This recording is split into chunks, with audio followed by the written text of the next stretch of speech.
Değerli basın mensupları, hepiniz hoş geldiniz. Ben Mimar Bahattin Çelik. Hepinizi saygılarımla selamlıyorum. Bugün burada kent konseyi seçimleri için açıklama yapma gereği duyduk.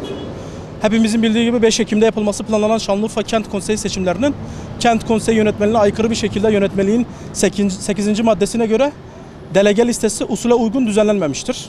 Yayınlanan liste 15 Haziran'daki başvuru yapmış olan listeye göre yaklaşık sayısı 950'yi bulan muhtar, kooperatif, dernek, vakıf, sendika ve benzeri sivil toplum kuruluşlarının yönetmeliğe aykırı bir şekilde usulsüz uygulamalar ile listeden çıkarılmıştır. Yapılacak olan seçimli genel kurul listesine bakarsak bu liste seçim demokrasisine, tarafsızlık ilkesini ve rekabet ortamını hiçe saymıştır. Yapılan bu usulsüz uygulamayı Şanlıurfa'nın gelişimine katkı sağlamak ve gelecekte Şanlıurfa'mızın daha yaşanabilir bir kent olması için çaba sarf eden liyakat sahibi insanların umudunu kaybetmesine neden olacaktır.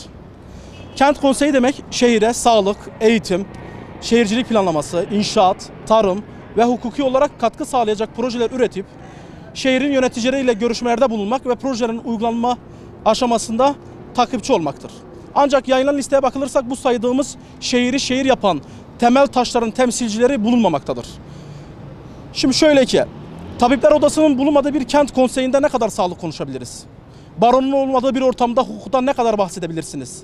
Hele ki şehrimizin en büyük problemi gecekondulaşma ve kaçak yapılaşma problemlerini inşaat mühendisleri ve inşaat mühendisleri odası olmadan çözemezsiniz. Şehrin yöneticileri her platformda Şanlıurfa şehri tarım şehridir diye sürekli dile getiriyorlar. Ama bu listeye baktığımızda tarım demek, doğru tarım demek ziraat mühendisi demektir. Ziraat mühendisinin temsilcileri yok.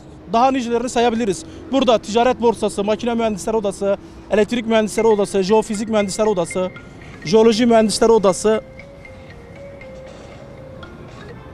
Tüm bunları yan yana getirdiğimizde yayınlanan listede liyakat esası alınmamıştır.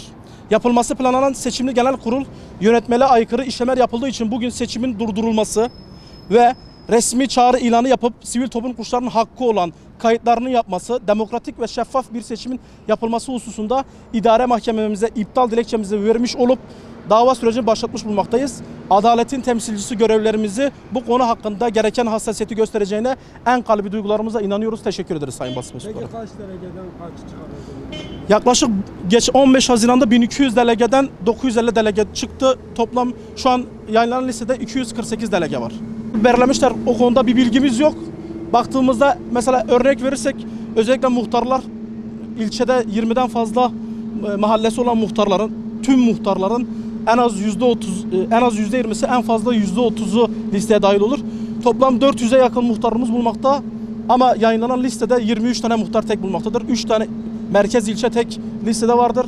Kalan diğer ilçelerin hiçbiri listede yoktur.